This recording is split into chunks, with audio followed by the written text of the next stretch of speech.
até tocou o telefone para me acordar. Eu estava inebriado por essa frase.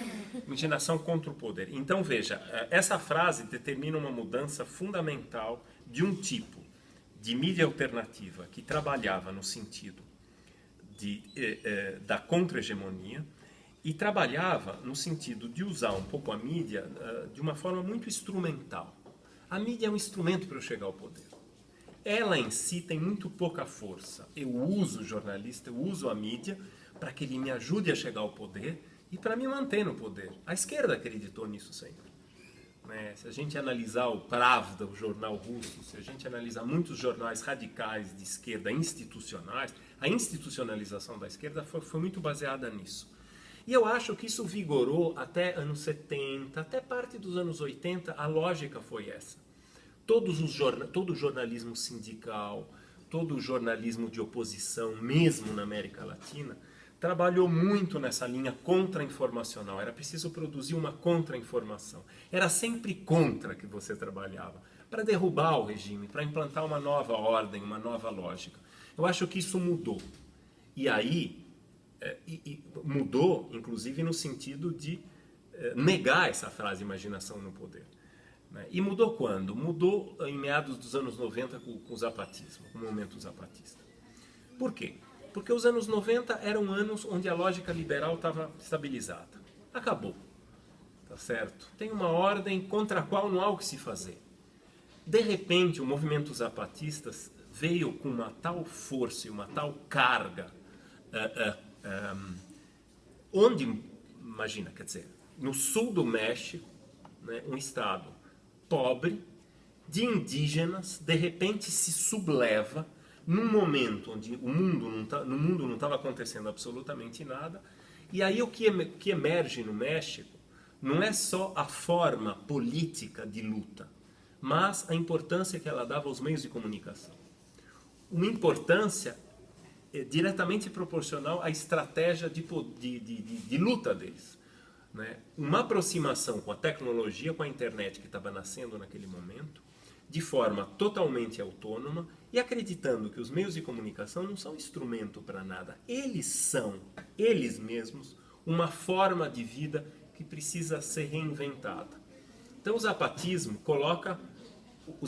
representou para a mídia alternativa uma mudança de 360 graus. A gente poderia falar de todas as influências que o zapatismo recebeu, como do anarquismo e de outras frentes, mas vamos ficar só na área de comunicação. Vamos pensar em 2 ou 3 coisas bem rapidinho. Por exemplo, a participação feminina. Não era comum a presença como protagonista das mulheres no movimento político e na comunicação. Vamos pensar no humor, no bom humor. O subcomandante Marcos, por exemplo, usava a internet através dos seus boletins de uma forma debochada, irônica, muito bem humorada. Vamos pensar na estratégia de mandar, através do formato de rede, que era embrionária na época, mas que foi usada, para o mundo inteiro ficar sabendo o que estava acontecendo lá, para caso eles fossem bombardeados, caso fossem atacados, todo mundo já se articular e se manifestar contra aquilo. Na verdade, isso não era a forma que a esquerda usava. Não é a forma da contra-informação, uma nova informação que estava nascendo. Uma nova forma de luta. Queria se solidificar 4, 5 anos depois, em 1999, com um movimento de Seattle, chamado a Batalha de Seattle, contra a Organização Mundial de Comércio. Aí, essa forma embrionária de mídia alternativa se transforma numa forma já um pouco mais organizada através dos centros de mídia independente. Aí a coisa se organiza. Pouca gente sabe que os centros de mídia independente foram os primeiros sites na internet que usaram o Open Publishing, usaram a possibilidade de você você entrar no blog, colocar a tua matéria. Era uma espécie de blog. Isso nasceu no movimento social.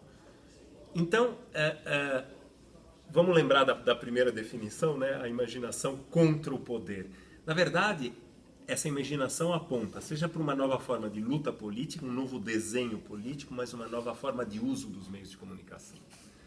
Havia uma grande e profunda resistência ao uso da tecnologia. Certo? A tecnologia sempre foi vista como algo perigoso. Isso é coisa para engenheiro. Eu não vou usar isso. Tá certo? Isso aqui, eu não vou usar a tecnologia. Né?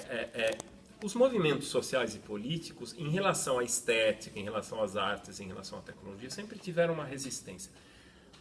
Segundo o meu ponto de vista, a grande mudança do que eu chamo de mediativismo é isso. Chega de ter preconceito com isso. Tá certo? A estética e a tecnologia tem que ser meu aliado.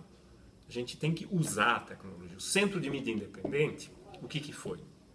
Um grupo de voluntários que cobriu as ações contra a Organização Mundial do Comércio em Seattle em 99. De forma totalmente autônoma, sem nenhuma centralização, cada um cobria do jeito que queria, um fazendo foto, outro áudio, juntava numa sala e botava no site. Estou falando de 1999, gente. Não é a tecnologia que a gente tem hoje.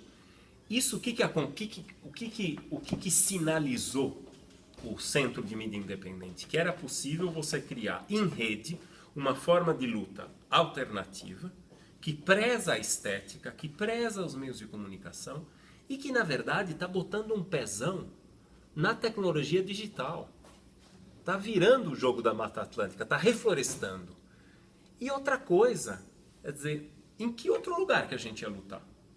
O que a gente vai fazer? Vai lutar por uma concessão no Brasil? Nós? A gente quer mexer com a comunicação, então vamos lutar com uma concessão de rádio. Se a gente for na Santa Efigênia comprar o transmissor e botar em algum lugar, vai vir a Anatel quebrar tudo e prender a gente. É assim que funciona a liberdade de expressão no Brasil. Então, o que a internet representou? A internet abriu um espaço de luta absolutamente fundamental, mas lembrem-se do seguinte, a experiência política do zapatismo já existia.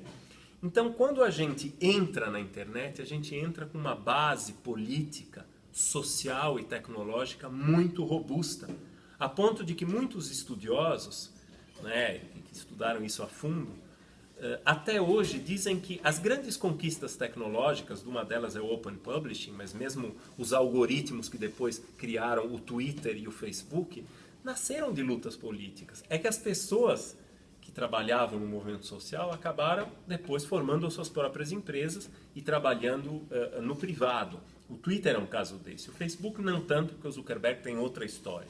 Ele não ia de braços erguidos nas ruas, clamando.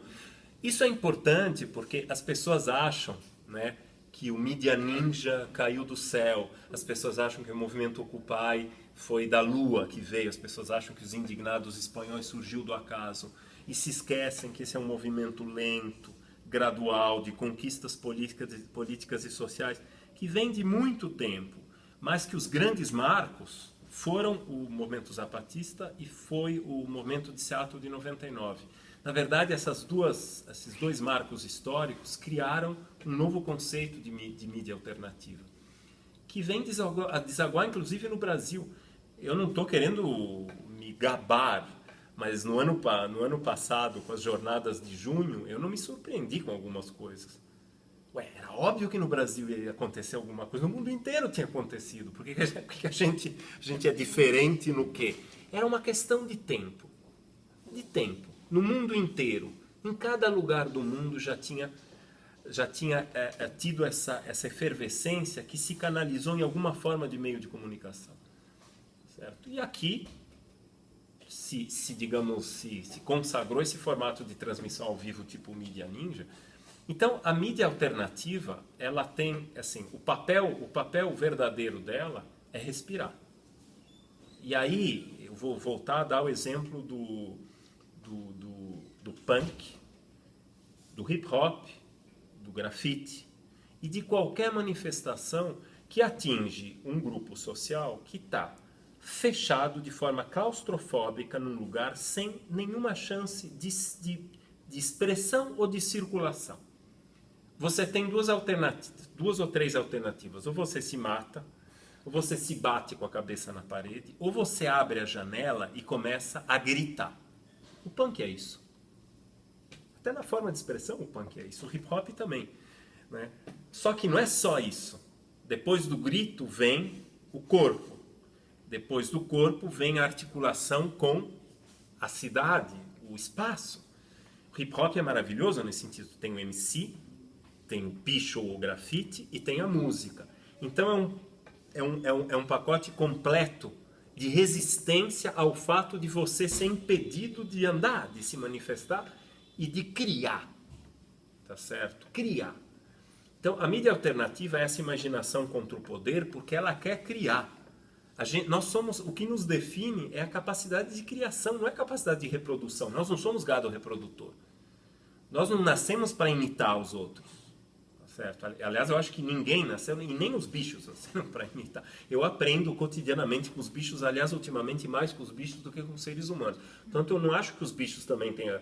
Os bichos criam, até as plantas criam. Então, eu acho que o que nos define é a criação. E quando a gente tem problemas sociais e econômicos, é a criação que nos livra dos problemas.